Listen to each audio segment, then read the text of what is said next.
Introduction to Active Directory. Active Directory has been around for a while now, since Windows Server 2000 in fact, and I still find when I talk to people that it's still often misunderstood. So what we're going to try to achieve here in these series of videos is to cover Active Directory in such a way that no one's going to have any questions. So, are there any questions before we start? No? Great. Well, so far so good then. Actually, all humour aside though, and yes, that was my lame attempt at a joke, before we start talking about what Active Directory is and get into the configuration aspects of Active Directory, let's start with a quick look at what improvements Microsoft have made with Active Directory in Windows Server 2008. And don't worry if they sound like gibberish to you, hopefully that by the time you've watched these videos, you'll be singing the same Active Directory song as the rest of us. Well, there are 4 enhancements that have been made to Active Directory in Windows 2008 that are worthy of mention. Firstly, we have some welcome changes to auditing. Now, the old method of auditing access to objects inside our domain, the files and folders and so on, is all there as it once was, but now auditing Active Directory object access has been given a boost since we're now able to audit 4 subcategories instead of 1, as we could in past versions of Windows Server. You see, in previous versions of Windows Server, we could only turn auditing on for the directory service access, but in Windows Server 2008, we can still audit access, but we can now also audit changes made to objects in the directory, and this includes objects that have been moved to a different location or undeleted. We can also audit directory replication as well as service replication, and we're going to talk more about these features in another video. Now, another major improvement is that we can now restart Active Directory without having to restart the entire server, which is what we had to do previously if we needed to stop Active Directory from running. Now all we have to do is to stop the domain controller service, and we can administratively take the domain controller offline, perform maintenance, and then start the service up again. So this is a welcome improvement. Now, another new feature in Windows Server 2008 is the ability to create read-only domain controllers. A read-only domain controller is a special type of domain controller that's ideally suited for locations where a domain controller would ordinarily be useful, such as at the end of a slow link. Now, the problem is, often at these remote sites, there might be only a few not too technical users, maybe no systems administrator, and often very little security. And these sorts of locations are normally a great target for attackers that want to compromise your network, since it's often far easier to physically get to a server in a remote office than it is to get to the one at head office. So Microsoft have introduced the read-only domain controller, which for all intents and purposes looks and smells and acts like a fully functioning domain controller, except for one important distinction. It's read-only, and as such, changes that involve domain tasks can't be made to it locally. Any changes to it will have to be replicated from one of the other domain controllers, and again we're going to have a whole video dedicated to this topic. And finally, in Windows Server 2008, Microsoft have introduced some new more granular password and account policies. For example, it's now possible to have multiple password and account lockout policies within the same domain, something that would have required special password filtering or separate domains in Windows Server 2003. Alright, so Microsoft have made some changes to Active Directory in Windows Server 2008, and they're all good, welcome changes, but if you're new to Active Directory, then you might have just wondered what on earth I was just talking about. So let's start from the beginning. What is Active Directory? Well, Active Directory is just a database. That's right, it's just a database which is created when you install the domain controller role on a Windows Server operating system. This database is what stores the directory. Now, a directory is just a collection of objects that are stored inside the Active Directory database, and these objects enable Microsoft Networks to easily use and locate those objects to assist them in performing tasks. So Active Directory stores information about things such as files and folders and users and groups and printers and applications and much more inside its database. and it's the directory service that works with the objects inside the Active Directory database to provide a method of locating objects that you can use and manage. So for example, let's say you might have 50 printers in your network all over the country, and along comes Bob, who's just joined the company, and he needs to locate a printer that can print in both colour and on A3 paper. Well, there's no way Bob knows where all these printers are. Now he could ask someone else, but they probably don't know about all the printers either. And Bob probably doesn't want to print to another printer in a different state or a different company office. He just wants to find a printer that meets his requirements in the same office if there is one that he can use. Well, Bob here could use Active Directory to locate printers based on his requirements. Then, if he has the correct permission, he can connect to the printer and print his documents without having to go and ask other people for this information. Now, objects inside Active Directory have characteristics called attributes. For example, a user account could have an email address, a first name, a last name, a logon name, an address, a phone number, and other attributes, and you can use Active Directory to search for these values to find what you're looking for. Active Directory also has containers that can contain other objects. For example, a group could contain users. Now, it's the Active Directory schema that defines the objects that are stored inside Active Directory. And the schema is really only just a long list of definitions that determine the types of objects that are stored and some information about those objects. These schema definitions themselves are also stored as objects inside Active Directory, and they can be administered in the same way as other objects. So the schema has two different types of objects. We have schema class objects and schema attribute objects. And both of these are defined in Active Directory as separate lists within the schema. And these class and attribute objects are also known as metadata. Schema class objects describe which objects can be created in Active Directory. Each schema class is just a collection of schema attribute objects. When you create a new schema class, it's the schema attribute that stores the information that describes the objects. For example, the computer class, it's got many schema attributes, including things like description and location. But every single object in Active Directory is an instance of the schema class object. Schema attribute objects, on the other hand, define the schema class objects which they're associated with. Now, each of these schema attributes is defined only once, but it can be used in multiple schema classes. For example, the attribute location. That can be used to describe a printer, or a user, or a computer, but the attribute location is defined only once in Active Directory. Now, Active Directory contains a lot of schema classes and attributes, but it can be extended by defining new classes and attributes for existing classes. However, extending the schema is an advanced and dangerous operation that's generally only done by experienced developers. And some applications such as Exchange Server 2007 or ISA Server 2006 can also add their own schema classes and attributes to Active Directory. Okay, so we've talked a bit about Active Directory, and the fact is it's really only a database, and it doesn't really need to be overcomplicated by calling it something that it's not. So let's move on, and we'll take a look at how Active Directory sits inside our Windows network. So the Active Directory model is built using a logical structure. This structure uses domains, forests, trees, and OUs.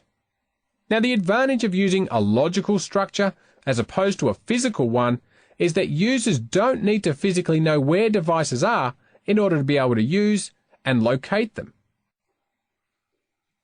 It all starts with the Active Directory forest. When you first install the Active Directory Domain Services role on a Windows 2008 server, it becomes the first domain controller in a new forest with the forest root given the name of the first domain that you create. So let's say that we install the Active Directory Domain Services role on a Windows 2008 server, and we call our domain winstructor.com. Now we have a single domain controller in a domain called winstructor.com, and the forest boundary effectively becomes this area here. We now have a single domain forest.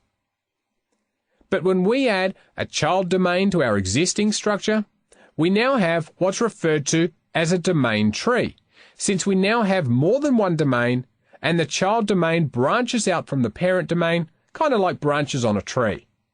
So now that we've added a child domain, the forest boundary now becomes this entire area. Now we could add in more and more child domains and even child domains under other child domains. So these domains in a tree all share a contiguous namespace and a hierarchical name structure, with child domain names appended to the name of the parent.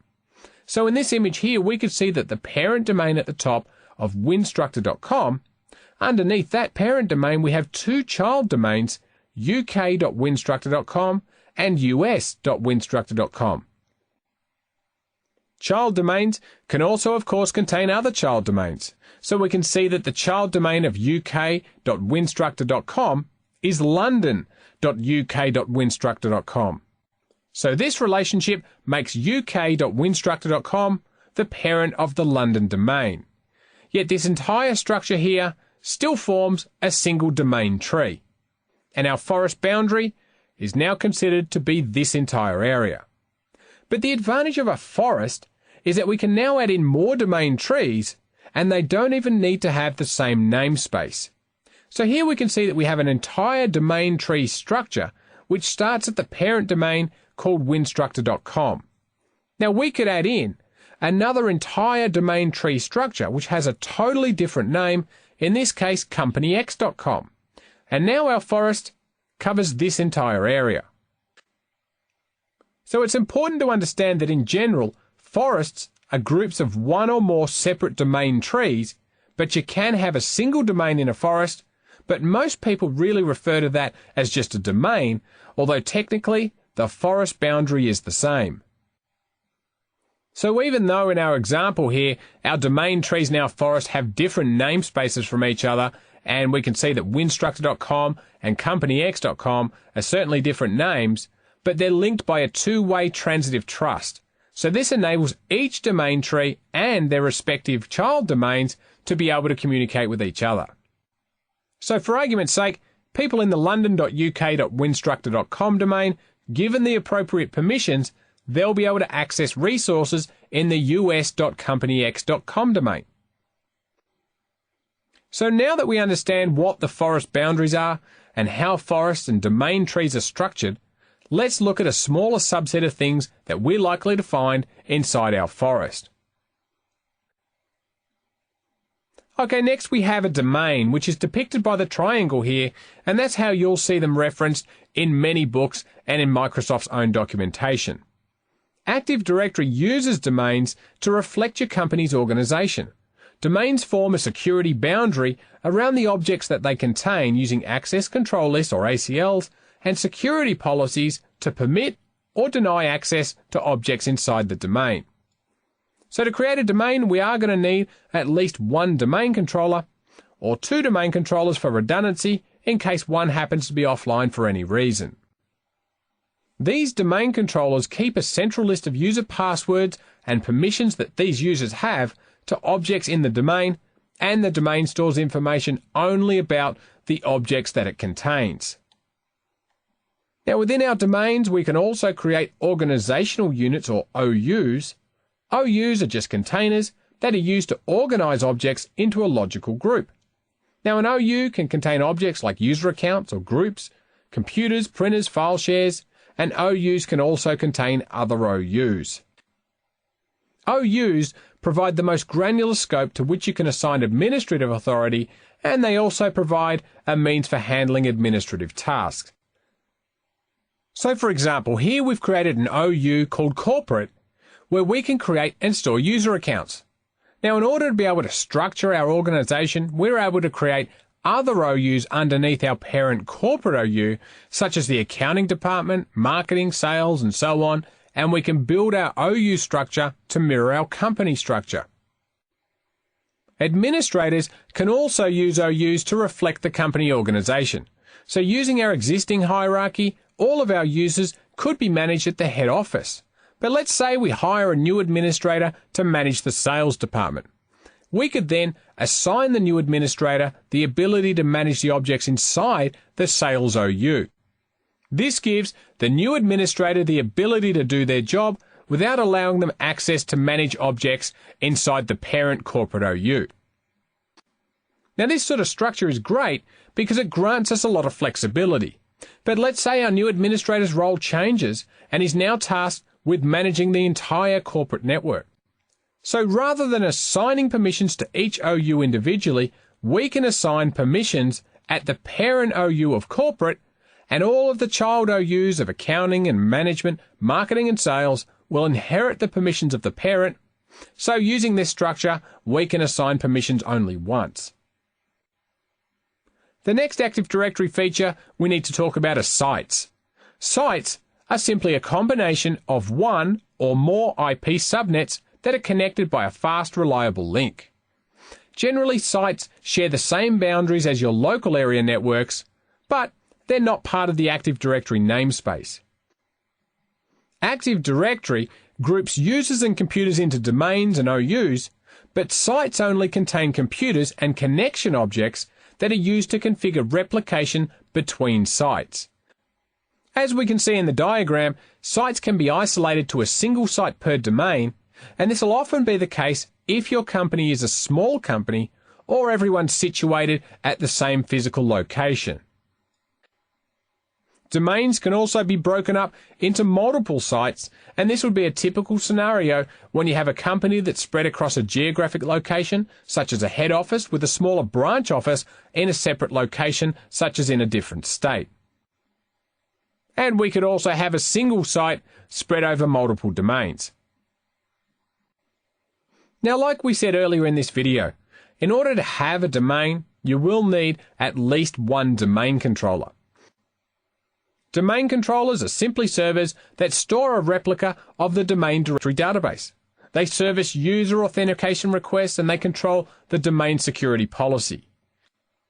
Domain controllers can only service one domain, but you can have more than one domain controller serving the same domain.